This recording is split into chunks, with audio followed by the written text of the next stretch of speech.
We're back on Country Pocket and on WUSB. We have the Doohickeys here with us today, Haley and Jack. The song you just heard was All Hat, No Cattle. That's the title track of the album. And probably out of every one of the songs, the hottest take because you are taking shots at a lot of the people that a mainstream country audience absolutely adores, whether it's a televangelist or someone who just hits every country trope or a populist politician who, isn't exactly someone who came from a humble background. I mean, I think that mainstream country would probably agree that the caricatures put out in All Hat are like not ideals. I would argue that I don't know if it's true, but I would argue that the vast majority of people I know from where I'm from are kind of tired of these outsiders pretending to be country in the country mainstream. And they're a little bit tired of the politicians that are pretending to be populist, whether they are or not. And they're tired of preachers who are not being truthful in their messaging, or living their messaging, if they're being hypocritical. And so I think it's for me it was a frustration piece that like came out of something that I think all of us can see, or maybe I'm giving us too much credit, but I think that people get annoyed with these kinds of false hypocritical people. And I don't know. I think the song was leaning towards encouraging more authenticity in other people, hopefully. What Just do you don't think? lie to us. Yeah, that's the That's thing. Just basically it. like you could be If from you're, Seattle and be a country singer. yeah, I'm for it. just say you're from Seattle. Don't put on the accent. If you're a politician, just say you're taking bribes. And then if you're a televangelist, just let us know what your net worth is. Just wear your Rolex, right? Exactly. At least just present it. Like I think they actually do. Yeah, Oh probably. no, the televangelists are not ashamed whatsoever. Yeah. Prosperity gospel. Yeah, yeah. Maybe be Uh, taxed. That's just a thought. you know, you know. Yeah, I think that perhaps you probably know the landscape better than I do in terms of how people feel about these individual characters. But one thing I will say is the voting, at the very least, suggests that they're not completely tired of it. Well, it's interesting because I think at least people on both sides of the aisle have responded to the song, which is an interesting. To me, it's not. I didn't necessarily write it with the intention of being an everyman song, but I feel like there's something that most people, whether you're whoever you're voting for, agree that things are not right now, right? Or that things have been funky in the American political climate and the American music climate, and like making a living is hard, and all the things are.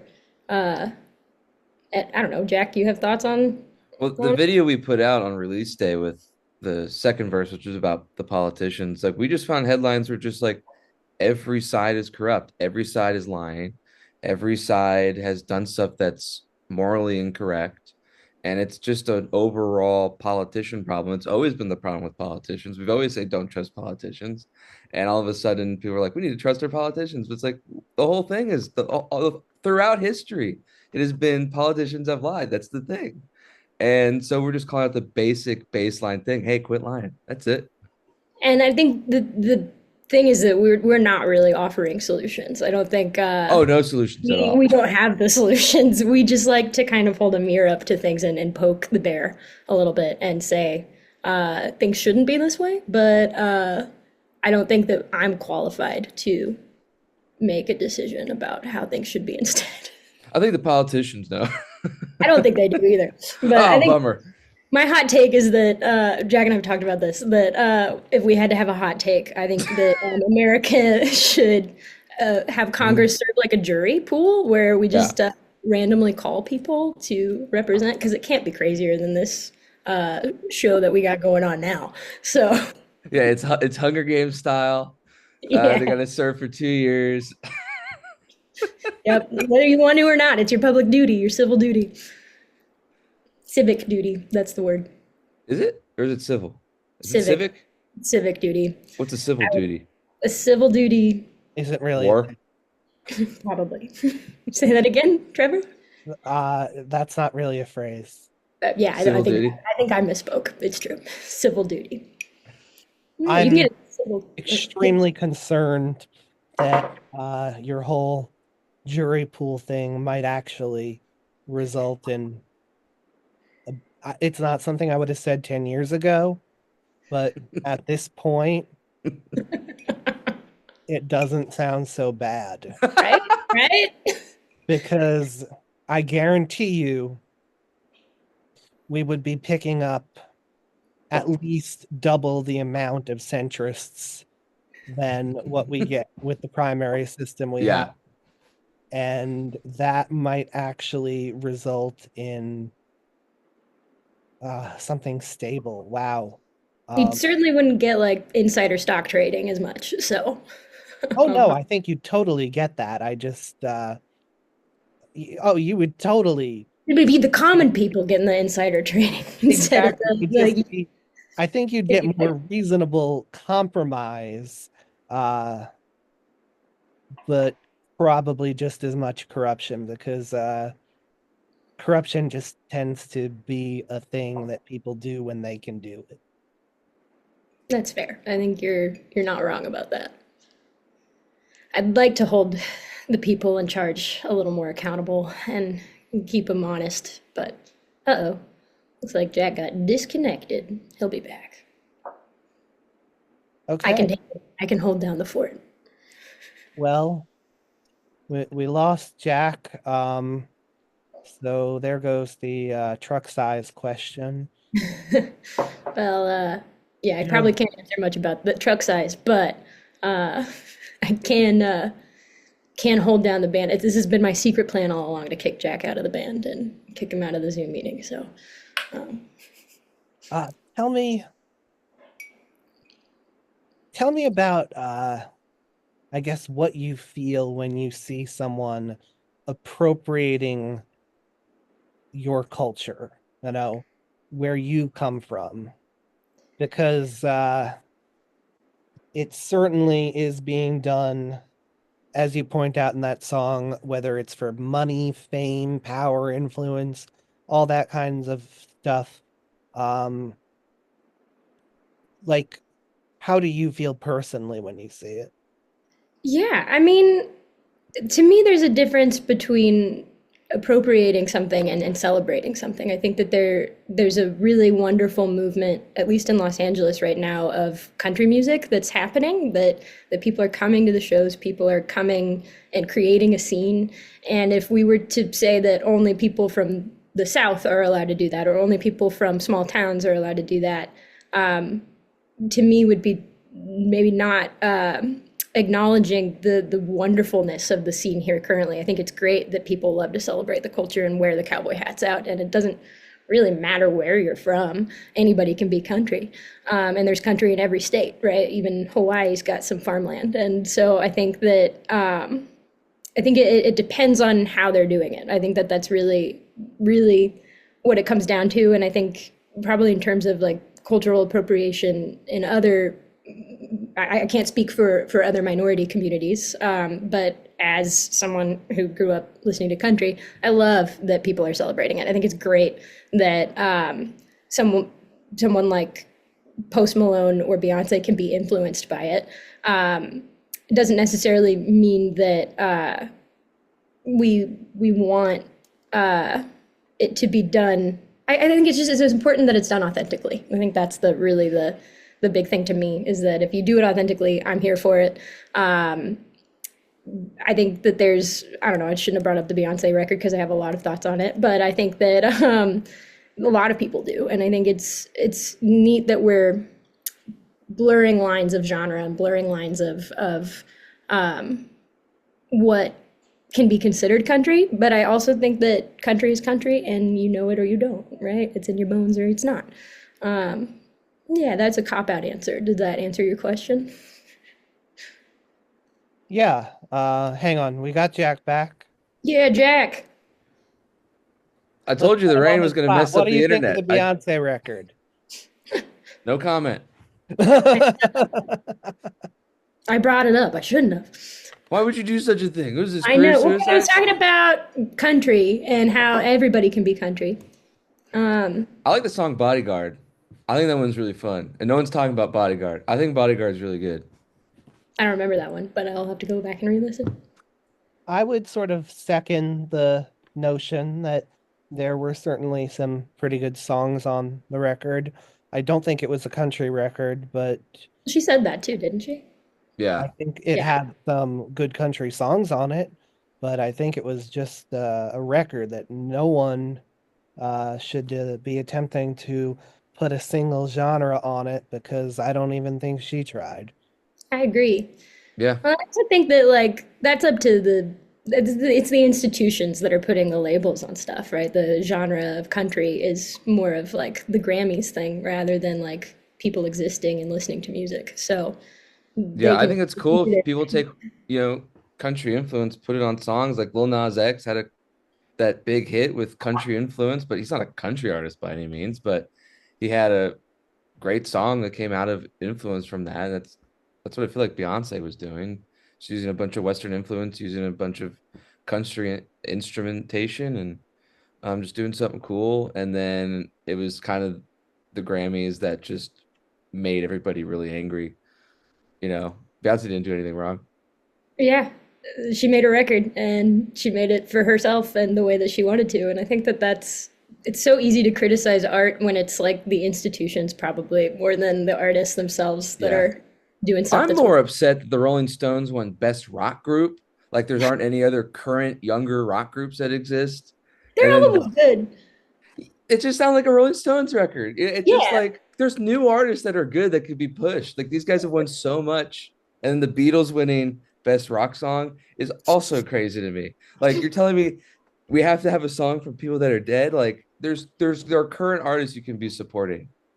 If you think rock cares in any way about their current artists, I think you're misreading the room. Well, that's Um, my problem. My problem is at the beginning of all of it hmm, rock that leads to these radio, results. rock radio just totally favors people who are dead, or It people who are sucks. in nursing homes. It's a tragedy. Um, I want to get to someone on the album who you're talking about populist wannabes. Let's talk about someone who's actually a populist hero, the farm lawyer, yeah. someone who actually is standing up to the government for the rights of. Ward Brown Esquire, my dad. Is he actually Esquire? Yeah, that's what you get when you become a lawyer. I need to Uh, put that at the end of his contact. I need to start calling him Esquire. I do every time I talk to him. That's hilarious. Um, yeah, my dad's awesome. I love my dad so much. I wanted to sit down and write a song that was authentically me, but inspired by Dolly Parton was the goal when I sat down to write that one. And it just kind of spilled out. It's the story. It's a mostly true story of his upbringing, and he had more siblings than I list in the beginning. But he is one of 8 kids instead of their little family fed. There's like certain liberties, They're just but all really short. yeah, they're all very tiny. No, he's a lawyer. He originally started in condemnation, where he worked for the government and he saw what they were doing, and he decided that that's not the route that, or he really wanted to get an inside view on how they do their operations so that he could go and represent farmers and the people that are impacted by eminent domain. It's an And that's what inside he does. job. It's true, but he's like truly one of the top lawyers, I think the top lawyer for eminent domain in the state of Missouri, and he's the guy to go to. So Farm lawyer. farm lawyer, but he really just helps small town people. If you get your land taken by the federal government or the state government, MoDOT, he will come in and help you. And he played pedal steel in the song and on Yeah, I Wish My Truck Was Bigger. he's pretty cool. He grew up playing pedal. I grew up listening to him play pedal steel in the house, and it was a nice impetus for getting the record done and just having him come and be on it. It was really cool. It is kind of funny because you have some people's like, yeah, my mom used to like play the piano, which is like a standard instrument. And you're like, my dad played pedal steel. Like such a strange, complicated instrument.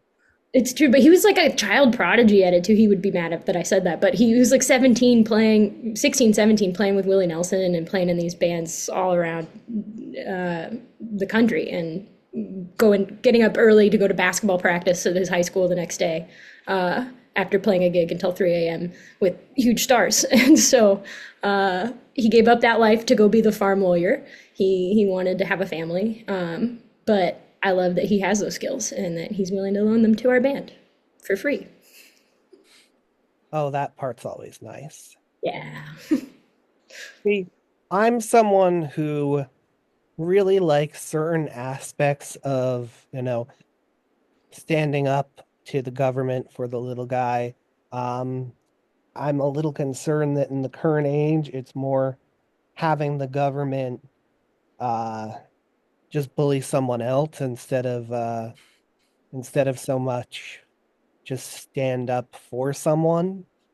But that's the type of person that I have no problem celebrating. Someone who actually is just trying to let people live the way they want to live.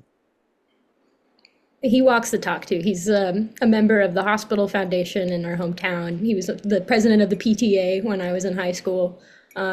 He's a great dad. I'm so lucky. Jack's Well, got a great dad too. Well, I didn't write a song about I know. We should next time. next time. Um, I like to close out my interviews by having you guys pick a track. Uh, Only thing is, it can't be something you had anything to do with creating. Ooh. So, um, just because this album is what it is, let's go with a country song that made you laugh, that was designed to make people laugh. So I'm trying to avoid stuff like when Florida Georgia Line wrote a song called Dirt and was whispering dirt in Oh boy. in between some of the lyrics. That made me laugh, but I'm talking about things that we're supposed to. There's a song called Rodeo Clown by Randy Rogers and Wade Bowen that is incredible. I'm so jealous. For me, the first one that came to mind was Dolly's got a deep cut on a live album called PMS Blues. Oh yeah, that's a good One of one. my favorites ever written, and it should be a huge hit, but she's buried on one of the records. Yeah, that'd be my answer. Thank you guys so much for coming on, and this was a pretty lively one. Thanks Thank for having us. you. We're happy to be here.